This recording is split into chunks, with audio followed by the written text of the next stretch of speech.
Сәлем достар, Python негіздері курсының 3-ші сабағына қош келдің. Бүгін біз Pythonда ең жиі қолданылатын циклдармен танысатын боламыз. Циклдар дегеніміз жалпы біз белгілі бір бағдарламаны көп рет қайталауға арналған құрал. Мысал үшін, мен сәлем деген сөзді 10 рет шығарғым келеді. Ал маған оны print сәлем деп 10 рет жазып шығу ыңғайсыз.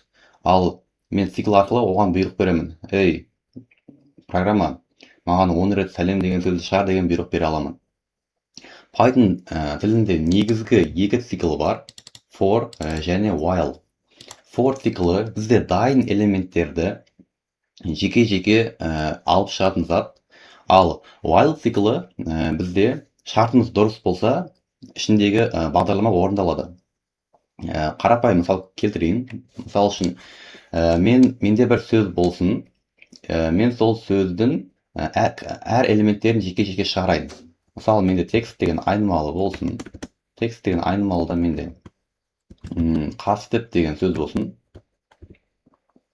Qastep. Мен for I in мысал үшін тексттің ішін жүгіремін. Мұнда for айтады айға, ай сен мына тексттің ішіне кірді, маған тексттің әр элементтерін алып шық дейді. Ай, окей дейді, қазір бар әр элементтерін алды, енді оны шығару керек. Print I. Мұнда қараса qastep деген каждый элементтерін алып шықты I. Бірақ кей жағдайларда бізге дайын элементтерді алып шығу, дайын элементтермен жұмыс жасау ыңғайсыз болуы мүмкін.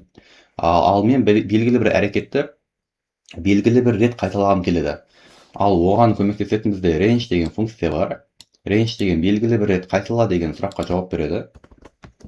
Мысал үшін, мен сәлем деген сөзді бір 10 рет шығарайын. For I in range деймді. Маған қанша рет керек? 10 рет керек. Print сәлем.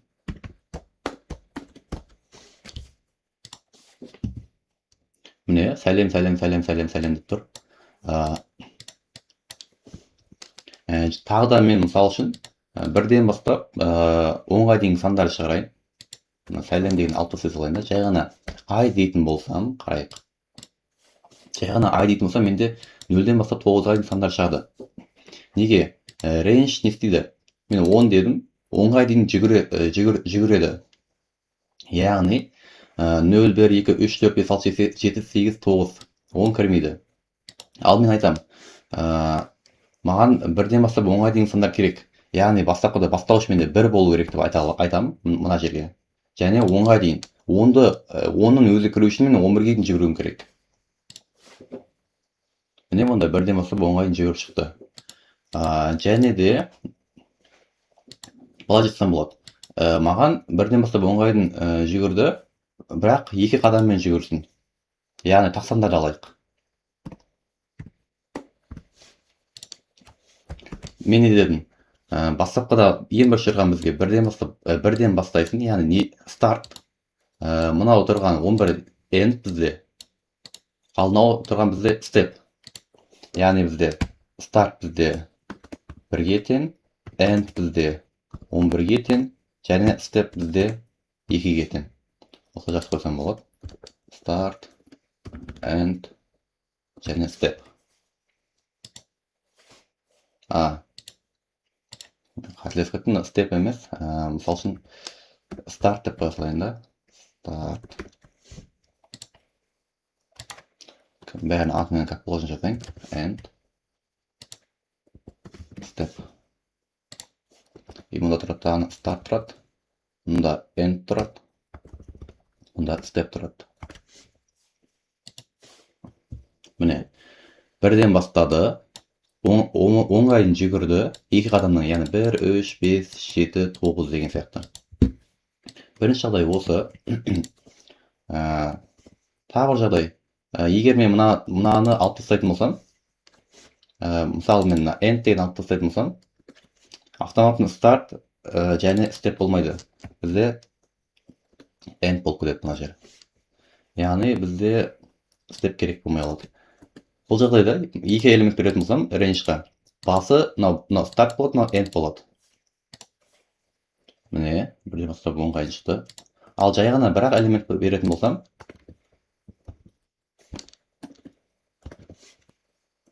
тек қана end қана болады. Start менде автоматын 0-ге тең болады, ал менде степім автоматын 1-ге тең болып кетеді. Тек қана end қана беріледі. Мыналарды мен комментарға алайын. Міне 0, 1, 2, 3, 4, 5, 6, 7, 8, 9, 10.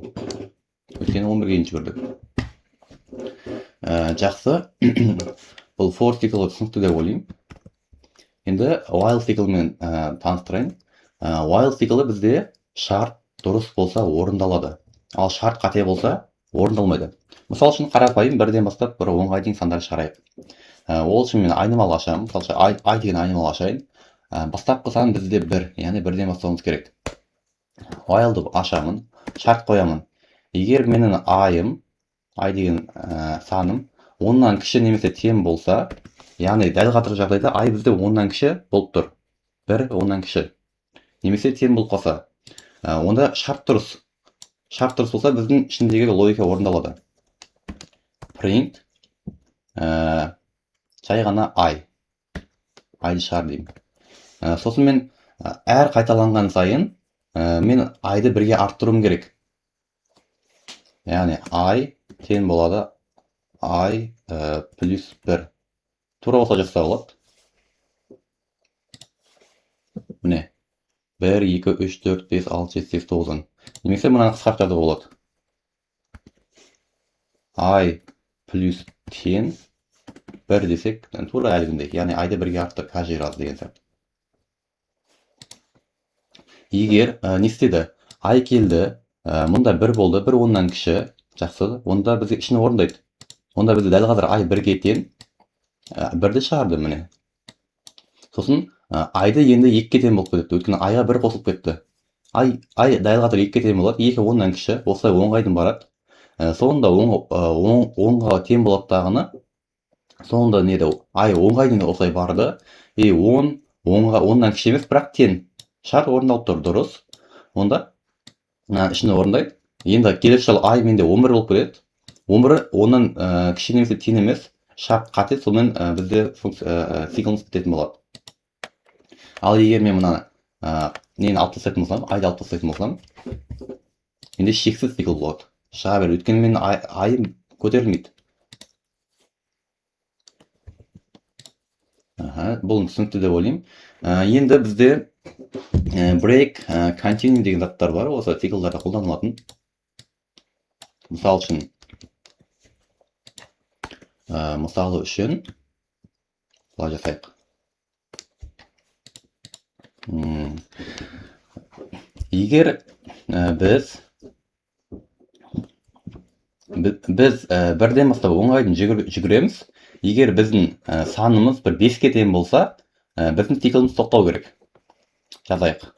I бастапқыда 1, while менде I кіші не тең 10-ға дейін жүгіреді. Егер тексереміз. Егер I менде тең болып болса 5-ке, мен не істеймін? Break жаса деймін. Break. Каждый раз мен I-ды 1-ге арттыруым керек. Яғни break деген не істейді? Циклды тоқтап тастайды. Цикл бітті. Айтпақшы мен мұнда нені шығарды көрсетпеппін. Енді print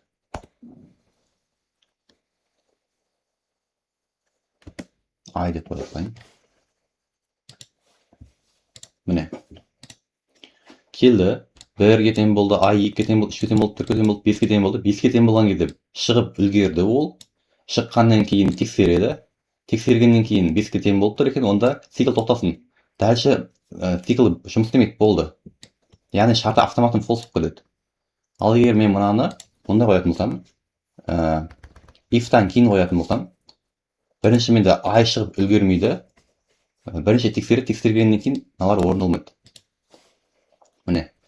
Бірінші менде I 5-ге тең болып қалды. 5-ті мен print if-тан кейін орындалған үшін шығарып үлгерген жоқ. Осындай айырмашылықтар бар. Жақсы, енді continueға тағы бір мысал келтірейін. Ол код тура осыған ұқсас. Мынаны комментарийға ала салайын. Бастапқыда I менде бірге тең болады. While жүгіреді I кіші не тең 10-ға дейін. Егер менің I-ым тең болса 5-ге, онда маған continue жасау керек. Және print I деймін. Сондай-ақ мен I-ды әрдайым бірге арттыруым керек. Бірақ мен тура осылай қалдыратын болсам, менде қате болады. Неге? Келеді, негізі 5-ті тастап 6, 7, 8, 9, 10 деп шығып кету керек еді, жалғастырып. Неге олай болды? Себебі I осылай 1, 2, 3, 4, 5-ге дейін келеді. 5 болған кезде continue орындалады. Continue орындалғаннан кейін мына жақтан ешқайсысы орындалмайды. Демек, бізде I плюс 1 дегенде орындалмай қалады. Сондықтан біздің I-мыз 5-тен дәлше аспай қалады. Соның кесірінен бізде осындай қатып қалушылық болады. Сол үшін біз алдын ала I 5-ге тең болған кезде алдын ала I-ды сол кезде бірге арттыруымыз керек. Міне, мұнда 1, 2, 3, 4, 5-ге келген кезде I бірге артып өтіп кетті. Дәлше 6, 7, 8, 9, 10 шықты. Міне, ал енді формен көрсететін боламын осыны. Мысалы, for I in range 1-ден бастап 10-ға дейін жүгір деймін. Тексеремін. Егер менің I-ым тең болса 5-ге, онда жай ғана break, цикл тоқта. Мұнда print I-ды шығарып отырамын, кажирасы не отқан.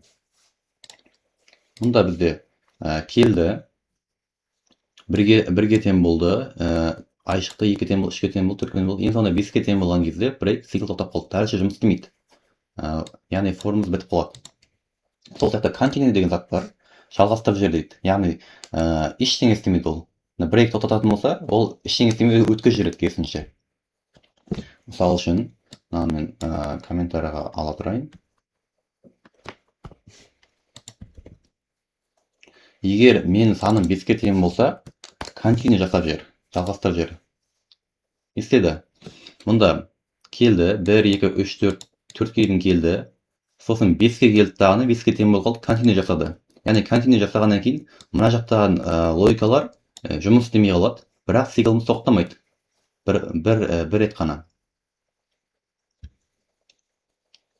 Сосын келді, сразу бізде 6-ға тең болып кетті, яғни 5-ті өткізіп жіберді, 9-ға дейін барды. Осындай. Тағы бізде шексіз цикл бар. Шексіз цикл бізде while true болған жағдайда, яғни true деп қойып қоямын. И бұл бізде шексіз цикл. Мысалы мен print кез келген нәрсе жасайтын болсам, мысалы үшін 7-ні шығар деп салайын.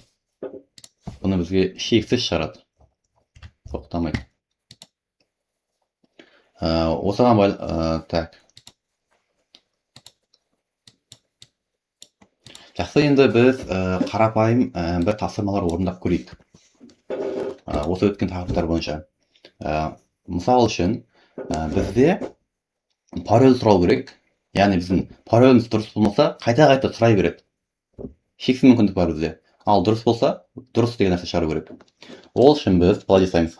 While циклмен шығарған тиімді өткені бұл шексіз циклдарға. Мысал үшін менде password деген айнымалы болсын. Password менде бастапқыда ештеңеге тең емес, пустой. While тексереді. While, если мына password'ым мына admin деген жоқ, қастеп деген парольге тең болмаса, яғни мен қазір password'ты қолдан енгізем, ол қас істепке тең болмаса, бізде жұмыс істейді while'мыз. Ал тең болса бітеді. Бізге осы логика керек. Тең болмаса, бізде былай жасайды. Мұнда біз каждый раз password'ты сұрауымыз керек. Яғни бізге password деген айнымалыны сұраймыз. Input арқылы. Оны өткен болатынбыз. Пароль енгіз. Пароль енгізді жазып қоя салайын. Ал егер тең болып қалса, жай ғана циклдан шығып кетеді. Циклдан шыққаннан кейін бізге не істейді? құттықтаймын немесе сәтті өтті деген нәрсе шықсын. Сәтті өтті мысалы үшін. Пароль енгізейік. Мысалы мен мынандай бірден пароль енгізейін. Жоқ, қате болды. Қайтадан пароль енгізем. Қате болды. Өйткені мен енгізгендерім мынаған тең емес. Тең емес болса, бізде қазір тең емес деген белгі тұр. Яғни шартымыз дұрыс болып тұр. Дұрыс болған үшін мынаны қайта сұрай береді. Ал мен ең соңында қас деп енгізетін болсам, менде пароль дұрыс, сәтті өтті деді. Жақсы, бұл керемет болды. Және тағы бірден бастап 100-ге дейінгі сандардың бір қосындысын шығарайық. Қалай істеймін? Формен шығарып көрсетейін бұл жолы. Менде мысалы total деген общий сумманы алып алсын. Total менде бастапқыда 0-ге тең. Бұл учетчик менде қосындылар есептейтін зат. Мен жүгіремін. For I in range. Маған бірден бастап 100-ге дейін жүгіру керек. Яғни бірден бастап мен 100 бер деп жазамын. 100-ді қоса алғанда. Мен каждый раз totalға айды қосып отырамын. Яғни total осы плюс 10 деп жазсам болады. Осы. Немесе бұл total тең, total қосылған I дегенге тең. Ең соңында print total шығарамын. 5050. Мысалы, не отқан процессорды көрейік. Print total деп қосылайын ішіне. Бізде бастапқыда 0, оған 1 қосылды. 0-ге 1, 1-ге 2-ні қосамыз 3, 3-ге 3 қосамыз 6, 6-ға 4 қосамыз. Осылай кете береді тағаны. Ең соңында 5050 шықты. Жалпы бүгінге осы. Келесі уақытта кездескенше.